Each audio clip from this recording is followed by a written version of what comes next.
Ladies and gentlemen, welcome back. Hope everyone already refreshed. And so without any further ado, we will move on to our second panel discussion of today. And our second discussion will discuss on our seminar theme, which is 3 Ps: people, prosperity, and peace. So please join me in inviting the moderator, Mr. Aznur Hafeez Kaswuri, NHI Goodwill Ambassador, with our panelists for this session, Mr. Joong-Chul, Minister and Consul General, Embassy of the Republic of Korea in Malaysia, together with Yang Berbahagia Tan Sri Samsudin Osman, Patron, Malaysia NHI COTI EDP Alumni Association, and also former Chief Secretary to the government, to present a presentation titled 1984 and Beyond, Reminiscing the NHI Malaysian Executive Development Program. Please welcome. Thank you, our MC for today, Ms. Maza. Good day and greetings from Putrajaya, Malaysia. To all participants and viewers, welcome to Korea-Malaysia Friendship Forum on People, Prosperity and Peace. We are very fortunate to have two eminent gentlemen with us today. First, on my left-hand side is the Honorable Mr. Joong-Chul, Minister and Consul General, Embassy of the Republic of Korea in Malaysia. Annyeonghaseyo, Mr. Jo.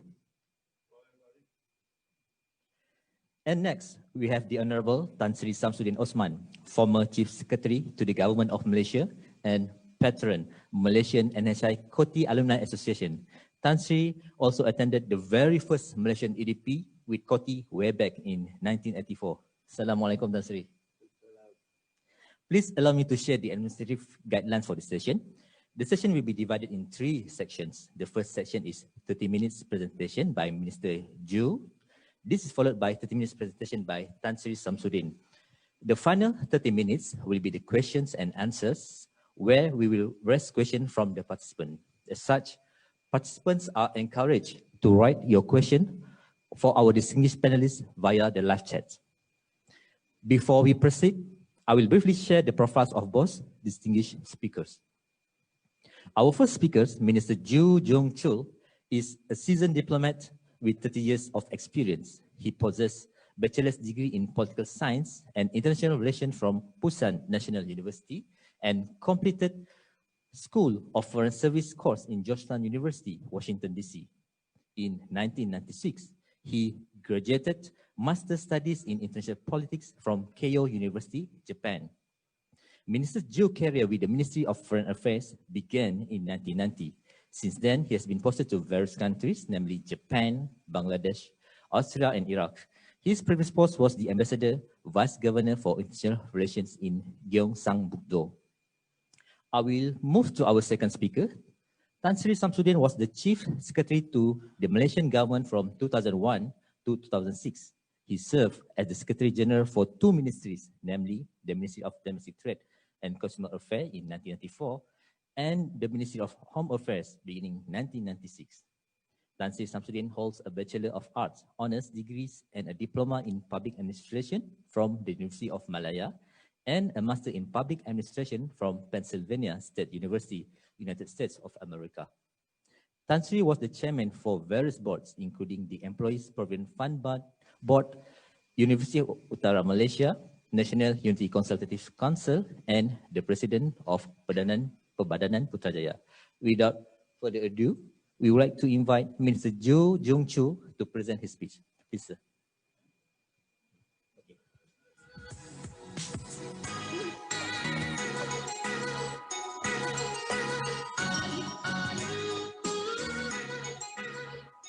Yes, sir. Hello, everyone. Good afternoon. As introduced, my name is Ju, and I am Minister and Consul General of Korean Embassy. I'm so happy and truly pleased to meet you. It's my great pleasure to deliver a lecture on Korean government's policy toward ASEAN called U-Southern Policy. First of all, I'd like to express my gratitude to COTI for hosting this wonderful event during the pandemic. My special thanks goes to the Tan Sri Samsudin Osman, patron of COTI, and Dato Muhammad Musa, chairman of COTI, and many executive members for your active role to vitalize COTI activities. Last year marked the 30th anniversary of the establishment of a dialogue partnership between ASEAN and Korea. And this year marks 60th anniversary of establishment of diplomatic relations between Malaysia and Korea. If it was not for COVID-19, we would have had many events together with COTI this year to celebrate it. Anyway, I think today's seminar is very, very meaningful to look back on and look ahead to bilateral relations between ASEAN and Korea, between Malaysia and Korea, through Korean government's NSP. As far as I'm concerned, I have just 30 minutes for my lecture. I'm not sure if I can finish it within 30 minutes, but anyway, I do my best in a compact manner. Next.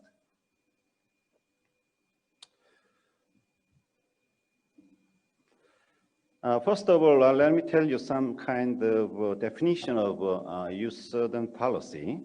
Actually, 3 years ago, in 2017, current Korean president took office. And soon, he introduced the youth southern policy toward ASEAN countries. As I know, it was the first time for Korean government to declare some kind of doctrine toward ASEAN, since Korea became a dialogue partner with ASEAN in 1989. The main purpose of NSP is to engage ASEAN by elevating economic and diplomatic ties to a level similar to Big Four country. Especially, NSP focuses on building peace centers, prosperity, and peace together with ASEAN.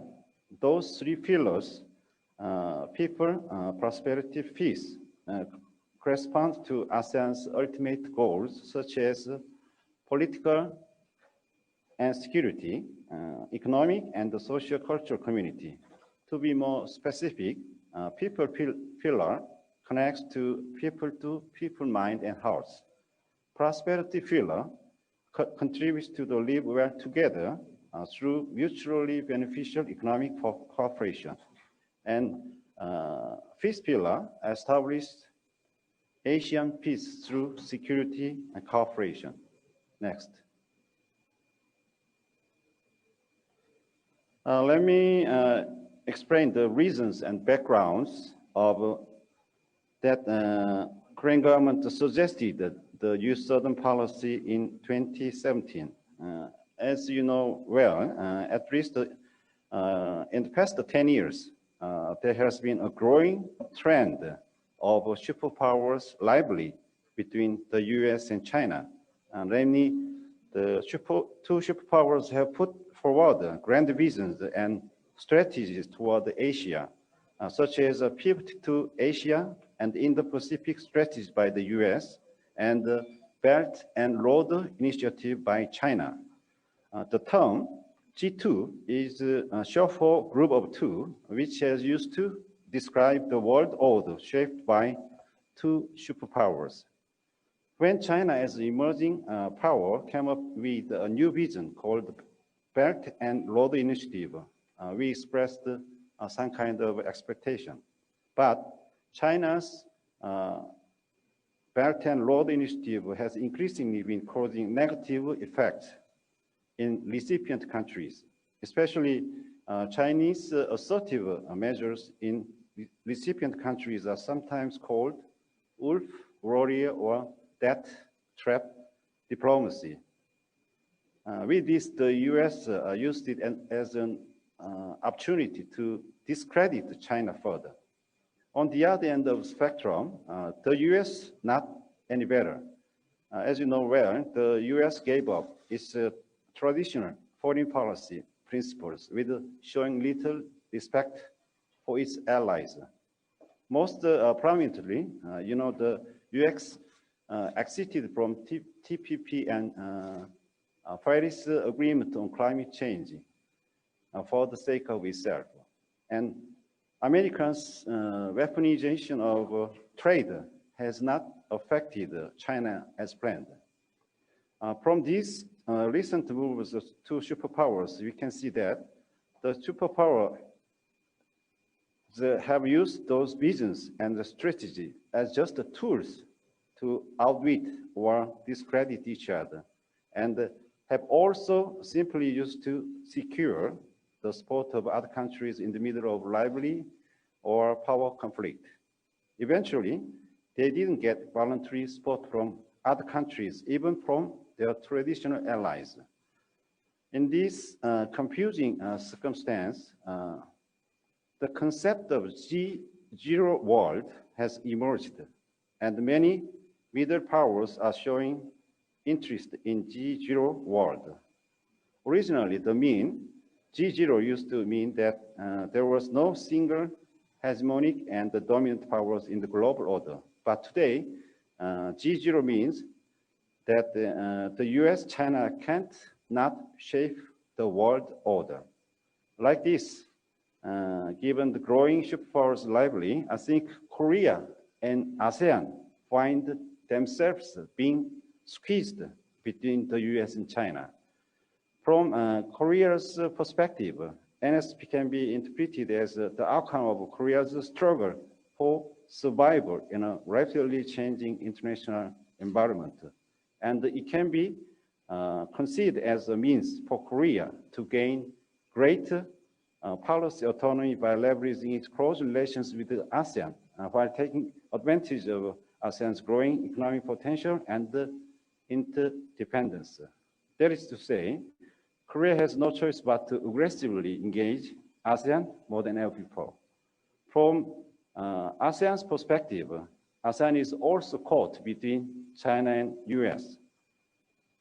ASEAN might view Korea as a partner in East Asia that can help reduce its current political and economic dependence on China and US. At this point, both sides can characterize the relationship as one of shared destiny. Next. In this context, the role of Korea and ASEAN as middle powers has increasingly been important to fill the vacuum of global leadership. Whether we use the term middle power alternative or middle power cooperation, the key phrase is strong ties and close cooperation among regional countries. There should be enormous efforts to build the coalition based on strategic consensus. This is the point where Korea's NSP must engage. As middle powers, we have to keep in mind the superpower competition to maximize their self-interest doesn't guarantee the interest of small and middle powers in the region. On the contrary, it might undermine overall regional stability. So we have to find out our ways to survive in this confusing environment. And as you well know, Korea heavily depends on the US for its security, while Korea contests with North Korea. Just until 2017, North Korea had continued to conduct more than 15 times nuclear and missile tests, which led to many kinds of UN sanctions against North Korea. In that circumstance, Korea needed to engage ASEAN into playing a big role in establishing the peace process and accomplishing the denuclearization of Korean Peninsula. That is why peace pillar is so important in the NSP. Next. For better understanding ASEAN Korean relations, I'd like to briefly touch upon the historical development since 1989. Actually, Korea's engagement with ASEAN started in 1989 by becoming a sectoral dialogue partner. Actually, before 1989, Korea had not its own independent policy toward the ASEAN because Korea was just viewed as a junior partner under US protection. So the relations before 1989 doesn't matter a lot to both sides. As you can see on screen, Korea became a full dialogue partner in 1991 and began participating in the ASEAN Regional Forum ALF in 1994 and established the Korean ASEAN Plus 3 platform in 1999. Actually, from 2013, Korea's ASEAN policy shift from security to the economy. As a result, a series of bilateral trade and investment agreements were also concluded from the mid-2000s and late 2000s, culminating in ASEAN-Korean FTA that went into effect in 2010. At this time, Korea-ASEAN dialogue relations were upgraded to a strategic partnership. On the sideline, Korea and ASEAN commemorative summit to celebrate the dialogue partnership has been held every 5 years since 2009, and 2014 and 2019, last year, to celebrate the 50th and 20th anniversary of establishment of dialogue partnership. Like this, ASEAN, Korea have enjoyed strong and steady relations since the establishment of dialogue partnership 1989. Both sides have continued all rounds of cooperation and partnership in a wide range of areas. In particular, trade volume and the number of visitors have constantly increased. Next. And in this part, it's kind of meaningful to see the result of last year's ASEAN-Korean Special Summit in Busan.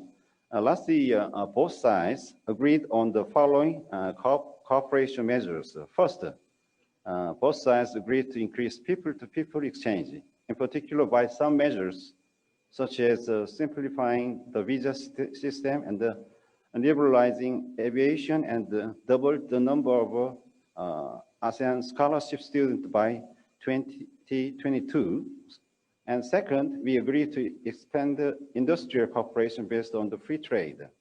Specifically, Korea announced the plans to link with implementing the master plan on ASEAN Connectivity 2025 and double the ASEAN-Korea Cooperation Fund and the amount of ODA. And third, there was agreement to cooperate for peaceful East Asia community. In this regard, Korea expressed its support for ASEAN outlook on the Indo-Pacific, freedom of navigation and flying in the South China Sea. On the other hand, ASEAN declared its support for the complete denuclearization of Korean Peninsula and permanent peace settlement. There was one more summit, actually separated held, called Korea-Mekong Summit. Like this, both sides made a great progress by concluding various cooperation programs. After last year's Busan Summit, it's time to deliver the promises of NSP in the form of implementation. That is to say, there is a need for NSP to bring about the materialization of ASEAN-Korea partnership to another level. As you saw, it's indisputable. Economic, political, social ties between Korea and ASEAN have been strengthening consistently, and Korea's persistent and proactive efforts have finally borne fruit after 3 decades of engagement, culminating through the New Southern Policy. Next.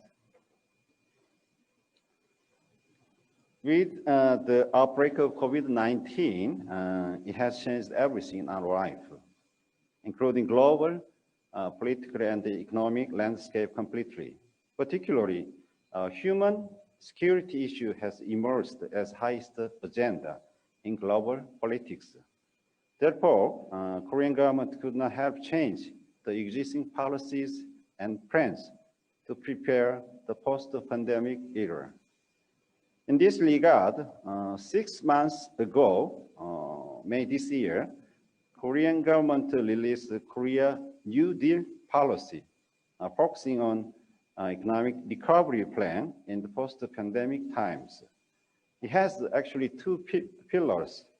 One is that under the name of Digital New Deal, Korea is planning to enhance connectivity in the times of untact by utilizing advanced ICT technology.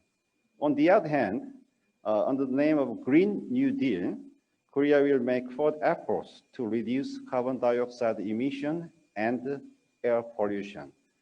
In this context, Korea government is now preparing NSP Plus toward the ASEAN, which will also include and link relevant Korea New Deal policies. Actually, NSP Plus was mentioned by Korean president at the ASEAN-Korean Summit, which was held last month, just 1 month ago, at first time.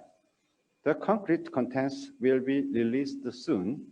I think Korean government will propose the feasible and substantial plans and projects along with ASEAN by maintaining the existing people-centered prosperity and peace.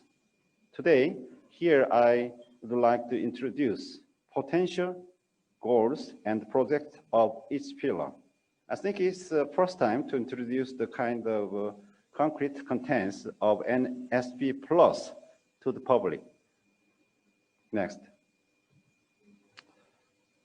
From now on, let me introduce people-related project of NSP Plus. First, we'll increase people-to-people exchanges through promoting tourism in the post-pandemic era, targeting 18 million people by 2025. In the process, we'll make the most of Korea's soft power. You know where Korea cults called Hallyu or Korea Wave, representing K-drama, pop, movie, beauty, food is now gathering attentions and attraction across ASEAN countries. You know, actually, Korea is now enjoying to upgrade Korea's status in the world with popularity of Korea culture. The importance of cultural exchange can't be emphasized enough.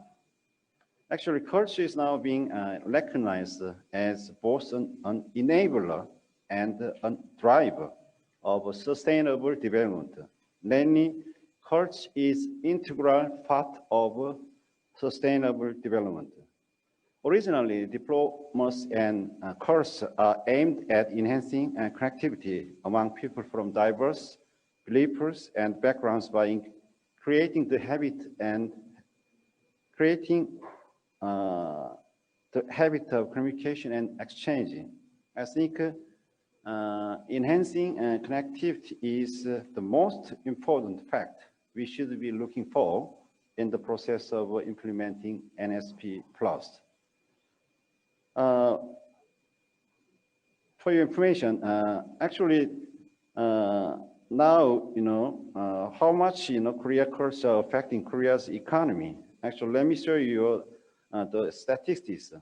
The total Korean Wave Hallyu related exports amounted $12.3 billion last year. And the foreign tourists seeking K-pop or Korean Wave experience accounted for 23% of total tourists visiting Korea. And a wonderful result. Take that.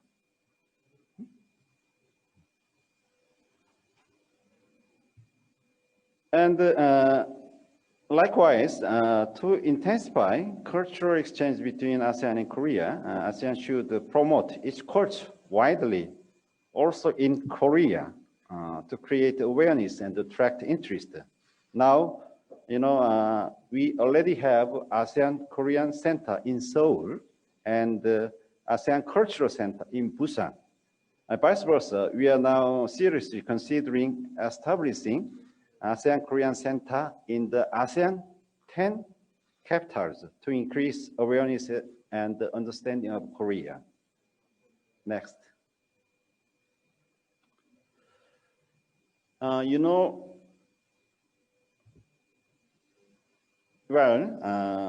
We can't realize that we have to actually address human security issues in the process of fighting COVID-19. So Korea is now playing active role of sharing K-health and the K-medical know-how with ASEAN countries and making efforts to establish the health network with ASEAN as soon as possible. In the process of establishing a health network with ASEAN, we can share our best practices in optimizing our respective COVID-19 deterrence system.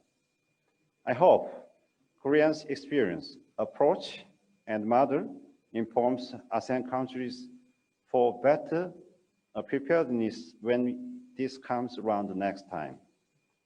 Lastly, Korea is taking high interest in expanding government scholarship students and vocational training education program. For your reference, the number of Malaysian students who are studying in Korea has been increasing, now reaching around 1,700 students.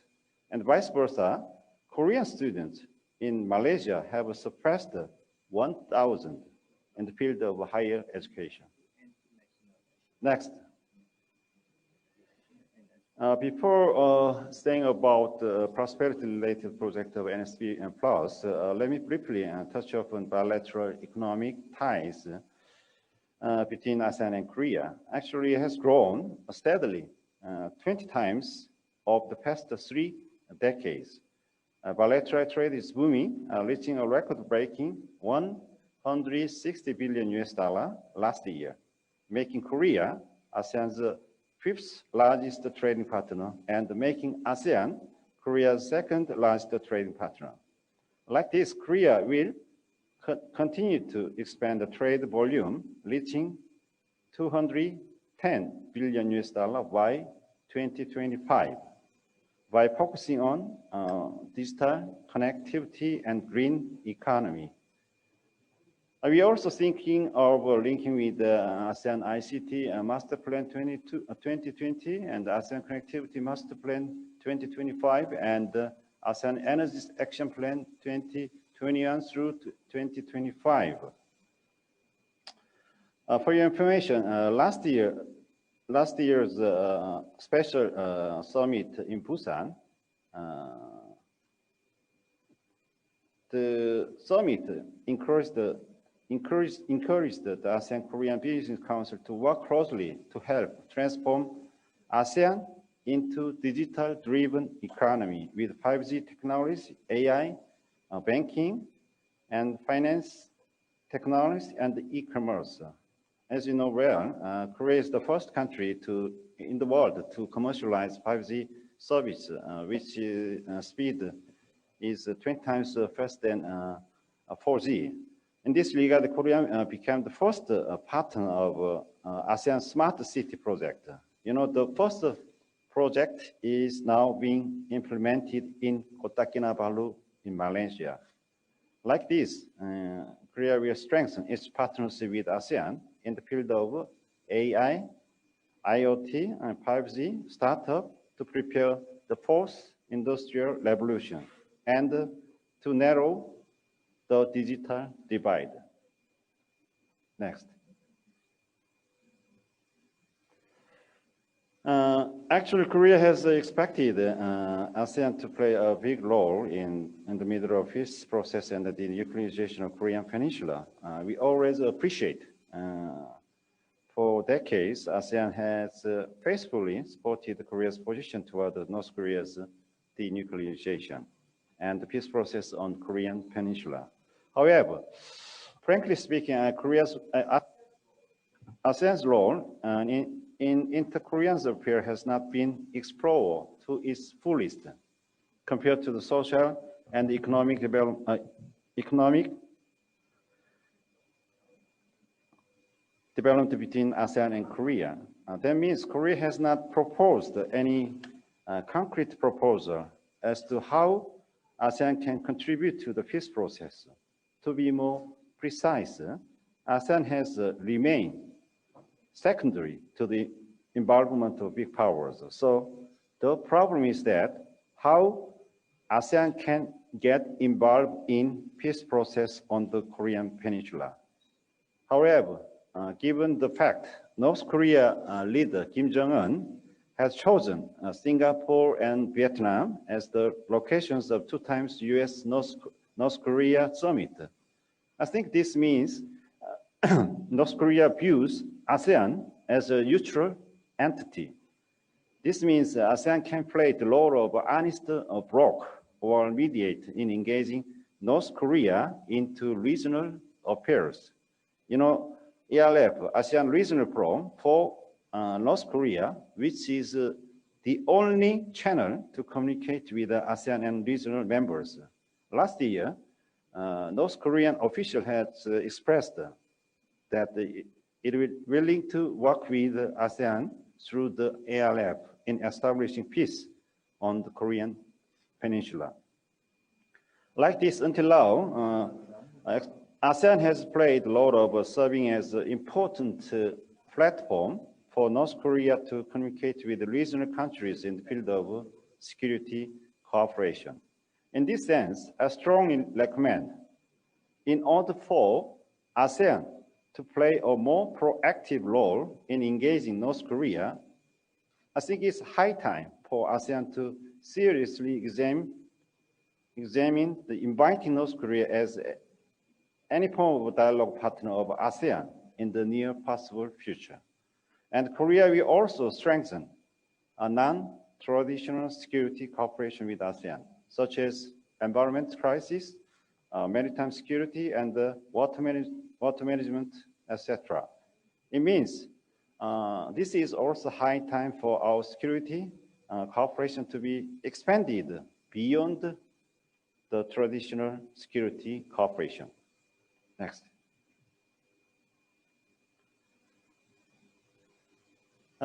Lastly, let me tell you the future of NSP Plus. When NSP was released in 2017, there were many criticisms or doubts or concerns on the NSP from mostly ASEAN side.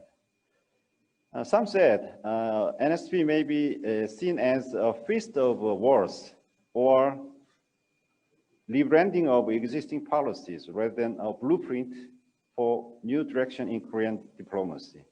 Especially a few of ASEAN scholars questioned the sustainability of NSP. I fully understand that point because Korean presence is limited a single 5-year term.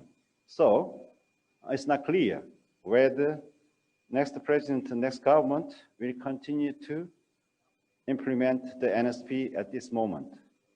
And some critics said NSP lacks reciprocity, which means it's not mutually beneficial. However, as regard to this criticism, we have seen that over the past 3 years, the responses from ASEAN side on the NSP has shifted from initial skepticism to a positive embrace, because Korea has consistently demonstrated its intention to treat ASEAN very equally with its other traditional partners. So I'm very confident to say the importance of ASEAN for Korean diplomacy has been and will be increased. Likewise, the contents of NSP will be and should be refined for the direction of mutually beneficial policies. The NSP is not one-sided doctrine or policy, but an evolving process that needs to be updated and upgraded together with ASEAN in the coming years. Next. In closing my today's humble lecture, I'd like to say, let me assure you, Korea will always stand side by side with ASEAN, and Korea will continue to be a good and reliable partner for the prosperity and peace of ASEAN. And Korea hopes ASEAN should take more responsibility in line with its growing weight in global economy and its increasingly prominent role in the global politics. I think it's high time for ASEAN to roll up its sleeves. With this, I'd like to close my today's lecture and sincerely hope you could stay healthy, strong in these challenging times. I look forward to closely working with COTI continuously. Thank you. Thank you for your kind attention.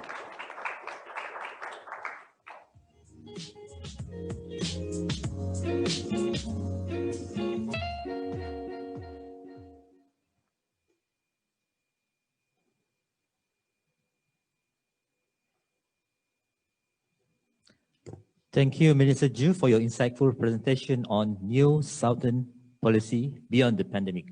For all participants, please feel free to write in your questions to our distinguished presenters through the live chat. Next, we would like to invite the Honorable Tan Sri Samsudin Osman to deliver his presentation. Please, Tan Sri.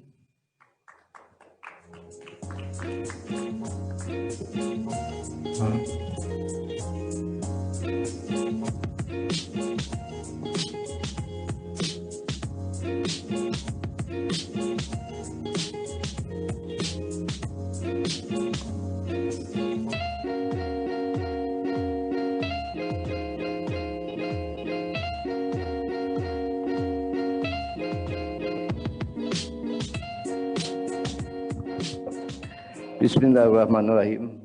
Alhamdulillah Rabbil Alamin. Wassalatu wassalamu ala asyrafil anbiya wa mursalin Sayyidina Muhammadin wa ala alihi wa sahbihi ajma'in.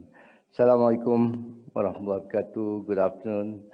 Annyeonghaseyo, all participants of this online seminar. Let me first of all thank the organizers for inviting me to speak at this seminar. And the title of my presentation, 1984 and Beyond, Reminiscing the NHI, Malaysian Executive Development Program, MHI or NHI or COTI, Malaysian Executive Development Program. Ladies and gentlemen, reminiscing about events in the past come naturally for people of my age. I have several slides to share with you, slides to walk you down memory lane. Forgive me if you have seen it all before, but I'm sure, like me, you have fond memories of EDP, you have fond memories of COTI or now NHI, and don't mind seeing them again and again. Well, let's start the slideshow. Okay, I'll begin with the next. Malaysia-South Korea relationship. Just now, Minister Ju talked about relationship in Korea and ASEAN, but I'm back to Malaysia and South Korea relationship. Next.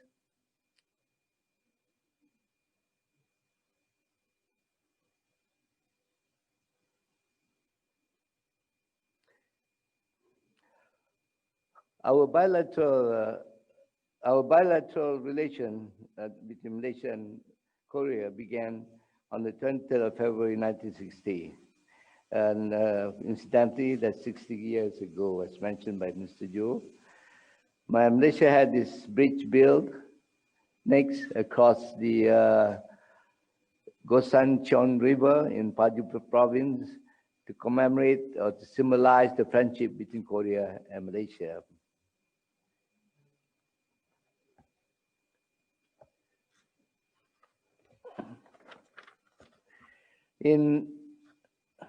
Of course, Korean companies were involved in projects in Malaysia. Penang Bridge, for instance, was jointly built by Hyundai and Malaysian companies and was Southeast Asia's longest bridge upon its completion in 1985. President Moon Jae-in and Malaysian 7th Prime Minister Mahathir Mohamad posed for photograph before the summit meeting at the presidential office in Seoul. Then began the Look East policy, which was announced by Dr. Mahathir on February 8, 1982.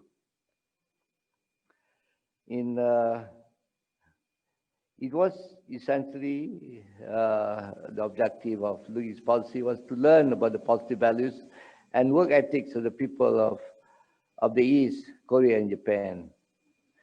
In 1983, the Malaysian government sent a team of officials headed by the Director General of Public Service Department to Korea and Japan to study the work ethics and values practiced in these countries. The next year, next.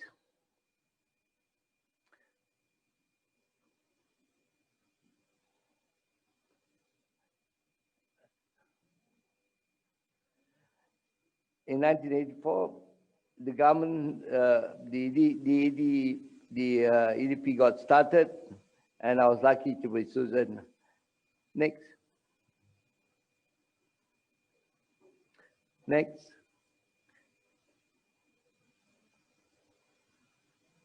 That was me when I was about 36, 37 years old.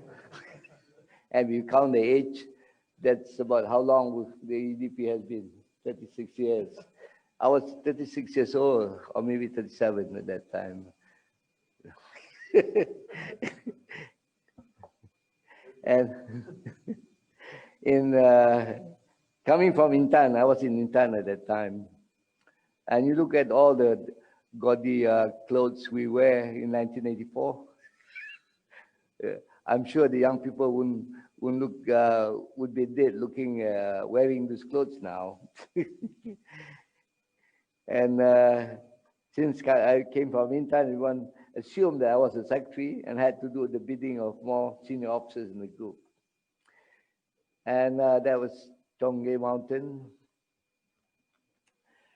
See, after that's in 1984. You see all the clothes we wore in 1984? Baggy pants. Okay, these were all the some of the insights. The slides show the insights to Korea and its people. These are all some of the program content of the EDP, and there may be changes along the way, but basically it will contain all these activities. Next, of course, the classroom and the topics, I imagine, vary according to the current issues of the day. Next.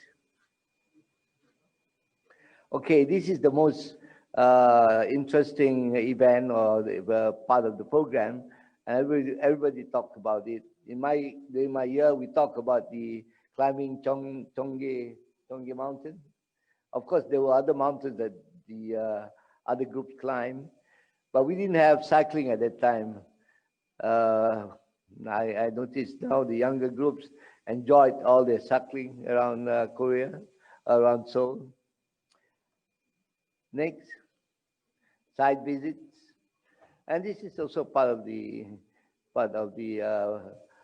activity or program to see how the work culture or the work ethics work in Korea.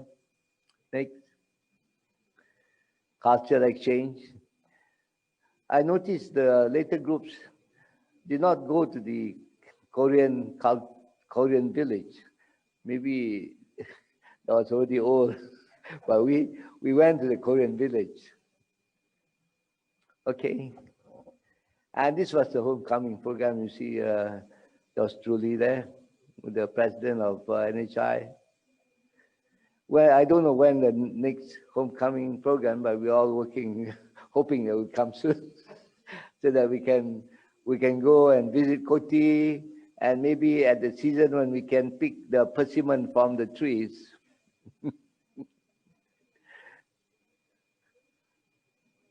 This is the last, latest, 2019. We don't have it this year because of the pandemic. Next. Okay, these are some of the things that happened because of the EDP, but how it has led to a lot of good things in terms of relations between Korea and Malaysia, and the increase in the number of touristic visits. If you take a total of 1,666 participants multiplied by 5 members of the family, that's a large number of people who always go to Korea. And the exchanges have been very good. Ladies and gentlemen, that's a short reminiscence about what happened. What I really want to say is that it's remarkable that this program, which has been going on for the last 35 years, on behalf of the EDP, COTI alumni, I would like to thank COTI and HI, indeed the Korean government, for helping Malaysia to realize its Look East policy. And it's very important. It's been 35 years, but we are still with the Look East policy. And Korea, in particular, COTI and HI, has played a part in us realizing this policy. I would say that the dedication and commitment shown by COTI and HI officials and lecturers in the training of the Malaysian officials are just exemplary. And I believe it is these qualities that have endeared the Malaysian participant to COTI and HI. In the course of my career in the civil service, I've attended many courses overseas. I have forgotten many of them, but the EDP remains close to my heart. I'm certain that in time, this is also true for all the 1,666 Malaysian government officials. Every alumni member will find the slightest excuse to visit Korea and COTI and HI. One of them is Mr. Shaiful. I think we should all be thankful to our government too, and to COTI and HI for the opportunity to follow the EDP program. Okay, this is the part that I'd like to share with you. On our part, how do we show this gratitude? Do we practice positive values and good work ethics in our workplace? Of course, you say many of us have already retired, okay, but we can still practice good work ethics at home or in the places where we now continue to work. Are we diligent and maintain discipline at work? Are we loyal to our organization and to the country? I believe only we ourselves can answer these questions, because it would be, I think, it would be failing on my part if I didn't mention that the whole intent of doing for the EDP program is to try and practice some of the positive values and work ethics of the Korean people. We have to learn how they work, learn how they spend their time, and then bring them home, practice it, and also spread and try to inculcate it among our people, our staff. We've never done an evaluation to find out whether this is happening or not. But we can only surmise that, of course, we try our best to work diligently and to have all these positive values. And of course, our Prime Minister Tuan Mahathir had our own version of the values, which is BCA.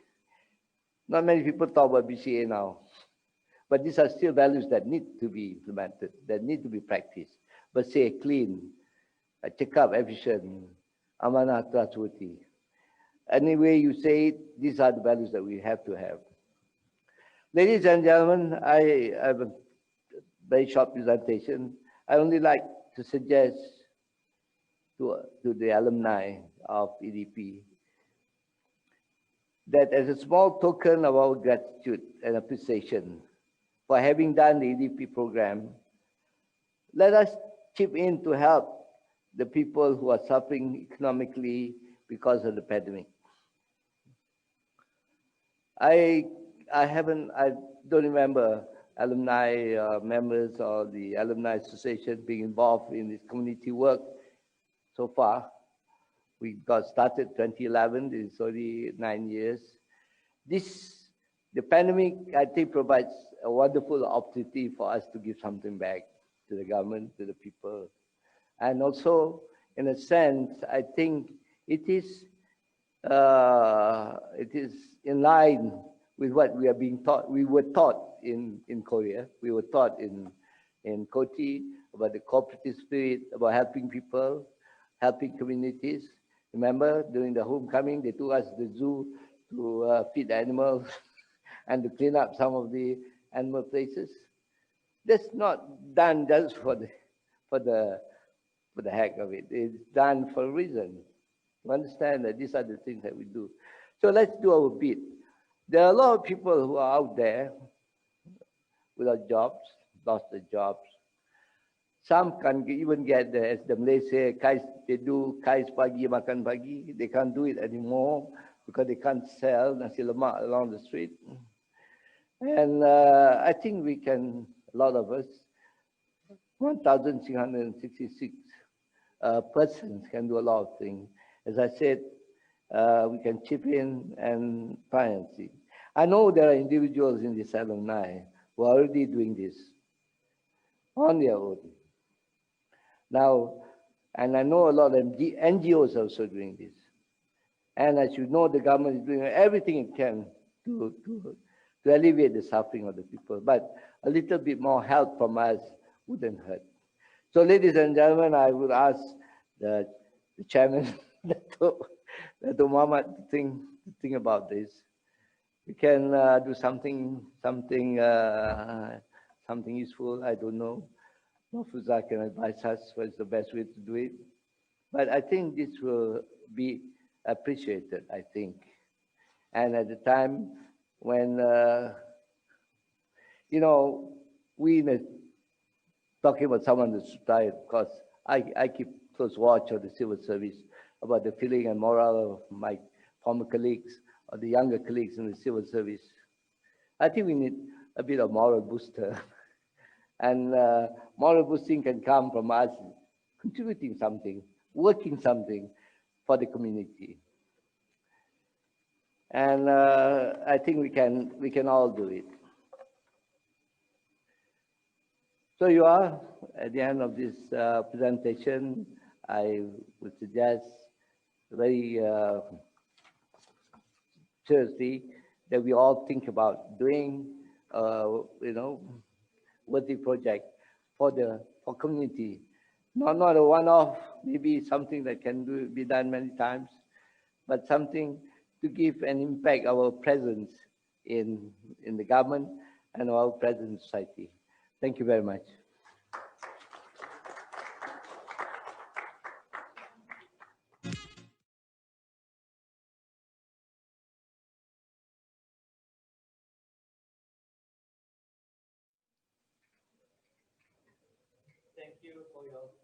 Thank you for your full and inspiring sharing, Tan Sri. Ladies and gentlemen, we'll proceed with the questions and answer sessions. I will first pose question to Minister Ju. The first question is, in the very near future, what is the Korean government's plan in recovering economics in collaboration with Asian countries, including Malaysia? Thank you very much. Your excellent question. Actually, your question is regarding Korean government's recent, plan called Korean New Deal, right? Actually, as I introduced, in my lecture, this year, May, Korean government released Korea New Deal, policy to revitalize Korea's economy in the post-pandemic era. So we are planning to input almost 13 billion US dollar to recover our economy in the near future. I think in the middle of implementing this Korean New Deal and NSP Plus policy, I think Korea and ASEAN and Korea and Malaysia can find some common interest field like enhancing connectivity. Actually, ASEAN countries, already, declared, very grand visions, like as I introduced, the ASEAN Connectivity Master Plan 2025 and ASEAN, what's that? There are 3 or 4 kinds of, the master plan to enhancing connectivity in ASEAN countries. So we can find some common interest in between our Korean New Deal and your ASEAN's, master plan regarding enhancing connectivity. Okay. Thank you, Minister Joe. My next question is for Tan Sri. You talk about bersih, cekap dan amanah. You talk about giving back to the needy. This reminds me of the term berkhidmat untuk negara, or that possibly derived from the British for the king and country. How do you see we can enhance integrity in our public servant today?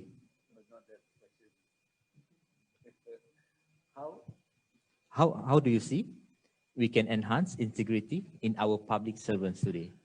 My colleagues and I, we always talk about this, about serving the King, serving the God, serving Allah, God and country. No, you have to have a love for your country. You have to have a love for the people. I mean, to be in the public service is not about making money. That's one of the first things that my boss, when I first joined the service, said, you guys, if you want to make money, this is not the place for it. You have enough. You will have enough to eat. You will have enough to survive. But this is not for making riches. And please remember always that this is a calling, that this is an honorable profession, serving the people. If you have that in your head, in your mind, and drumming into your head all the time, you probably wouldn't be thinking about, how do I make an extra buck? And, if you talk about what values that drive you is, over the years, you see people, especially when you go for the course in Korea, I see the qualities of dedication. I see the qualities of commitment. I see the practice of going beyond the call of duty to fulfill certain need. You just don't do it because it's your job to do it. You want to do it because it is the thing to do. It is it is what do you call this? It is something that will fulfill the requirement of your customer. So if you want to go and instill these values in the hearts and minds of the people, you have to drum it in their head all the time. You cannot just say, look, you have an assembly and say, look, you all must practice this. No, you have to remind them all the time. If they are wrong, you have to correct them. You have to tell them that's not right. You have to do it this way. If you don't tell them, they'll say, oh, my boss never said anything. Why should I bother? As a boss, then this is where the leadership comes in. Tun Mahathir talks about the leadership by example, how true it is. As in a Malay proverb, if the teacher urinates standing up, the pupil will urinate while running. I mean, sorry to use that, but that's a very apt, proverb or whatever. So we have to show good example. You cannot say, you all do what I say, you don't do what I do. I mean, meaning that if they do something that's not very pleasant and expect people not to follow, that wouldn't be it, because the subordinates always look at the boss, see what the boss is doing. And if the boss can do something wrong, they can do 10 times wrong. So, so for my colleagues in the alumni, these are basic things, basic values, basic things that we go.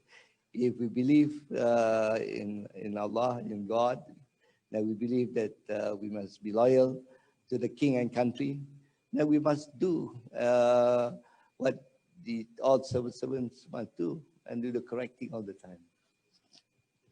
Thank you, Tan Sri.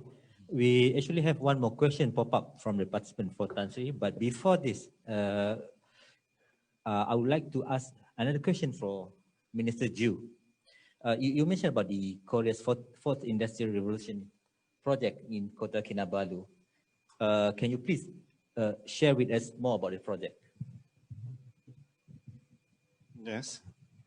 Thank you for your one more time excellent question. Your question is regarding the smart city project, which is now being implemented in Kota Kinabalu in Malaysia as a kind of a pilot project for Korea and ASEAN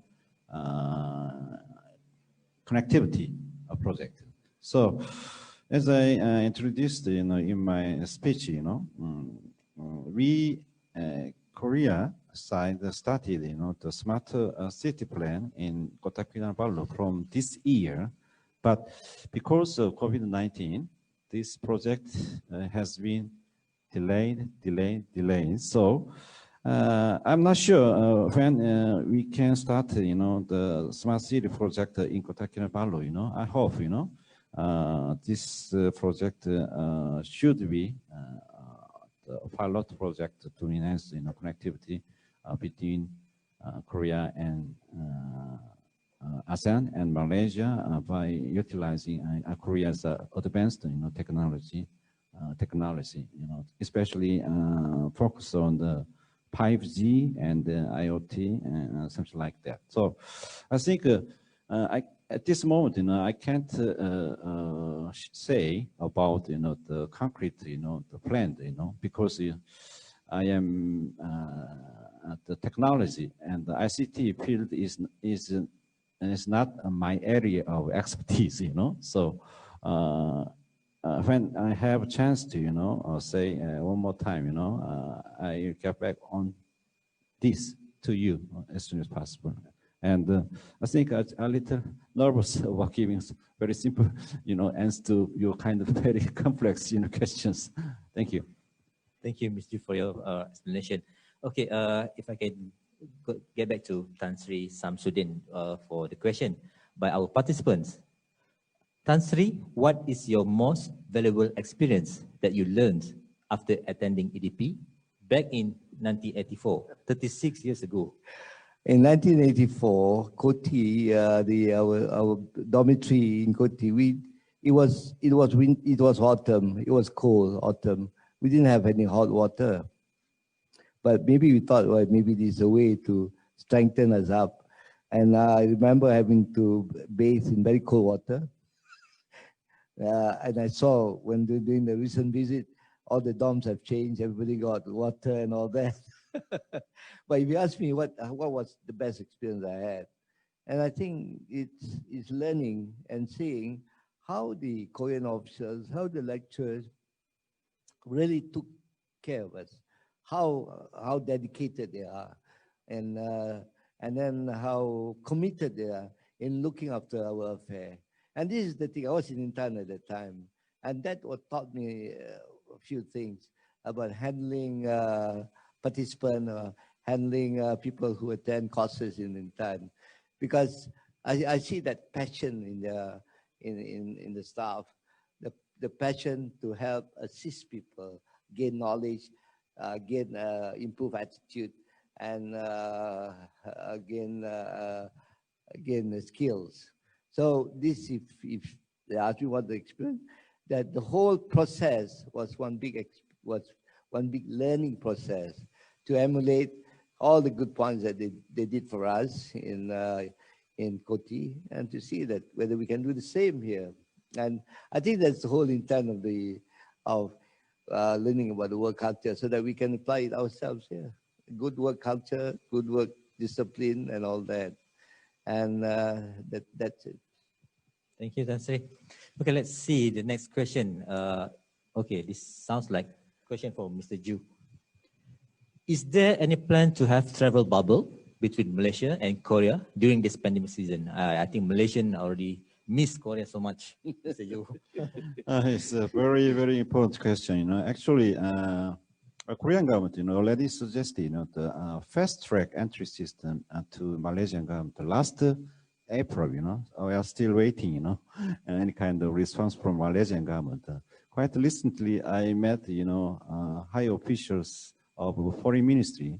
At that time, I raised this, issue to Malaysian government. They said, specifically, the foreign ministry and the cultural ministry and the COTI, try to open the board to Korea, especially for Korean businessmen. But you're very strict. Because the health ministry is still opposing, to open your border to Korean businessmen. Actually, as you know, where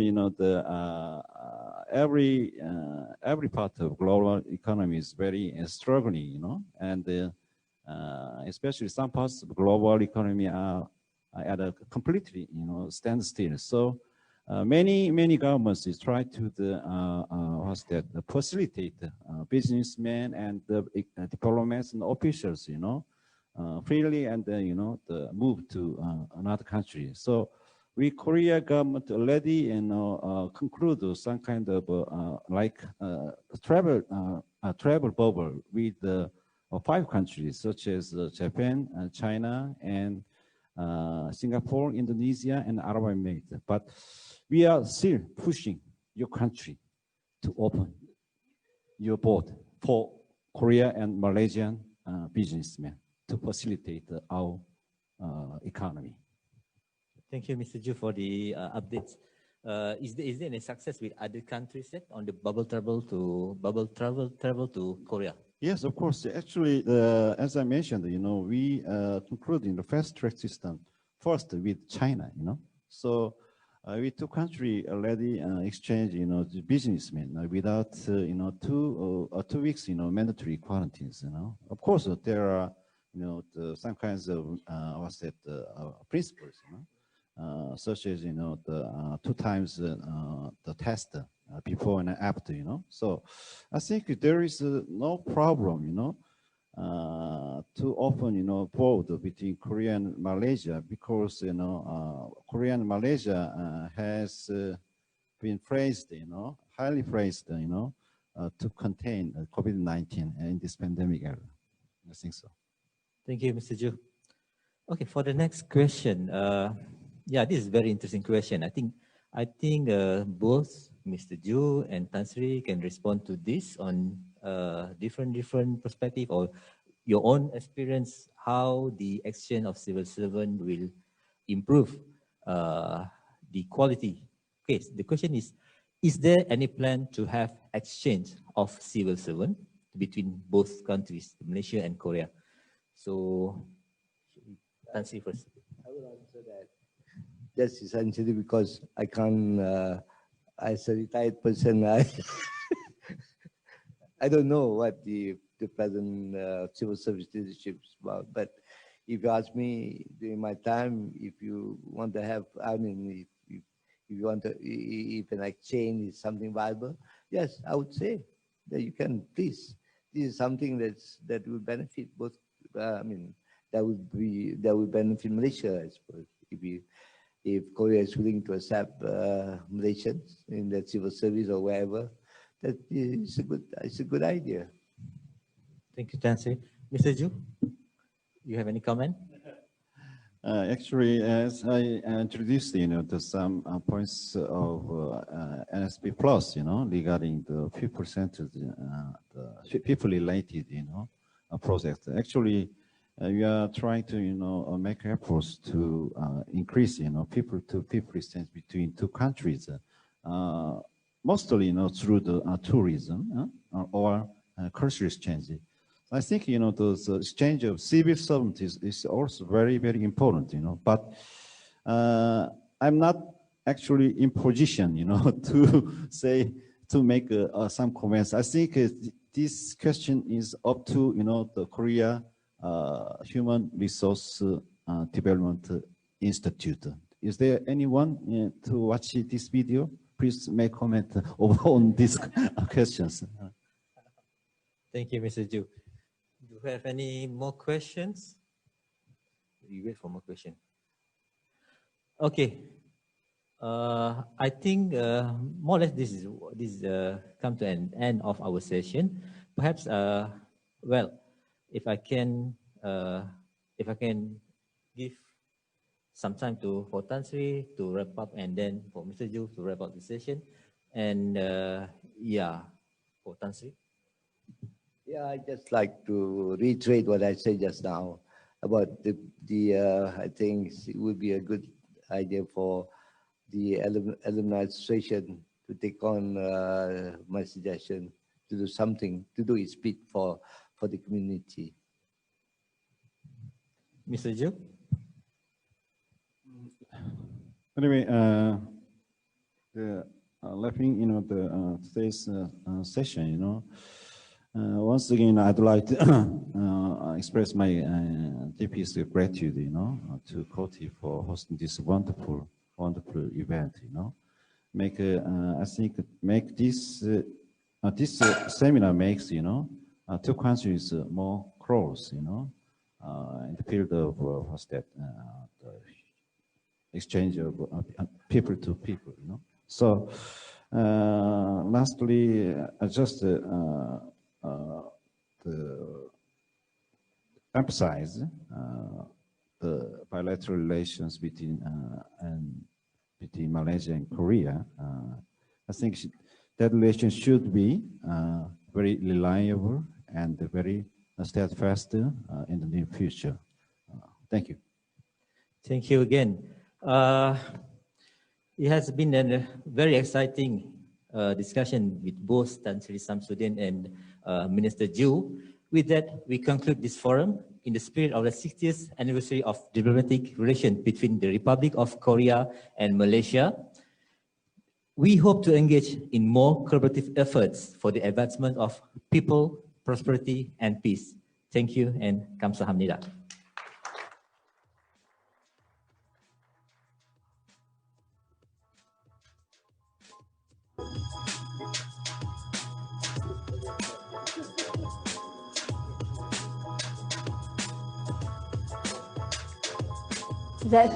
Then, thank you once again, Mr. Aznur, for moderating this session, and as well as to our honorable panelists for the insightful and interesting sharing session. And as a gratitude for the presence of our panelists, I would like to invite Yang Berbahagia Datuk Muhammad Musa to present the memento of appreciations. Please welcome, Yang Berbahagia Datuk.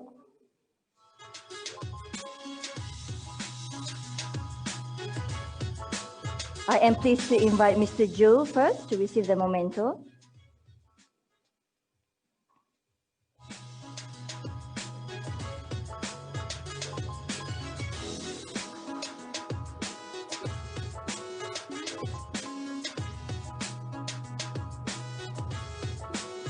Thank you very much.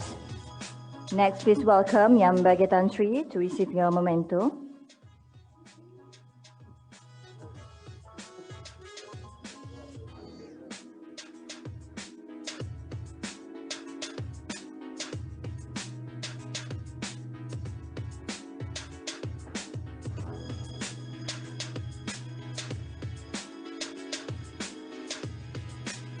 Next, I would like to invite our moderator, Mr. Aznur, to receive your memento of appreciation.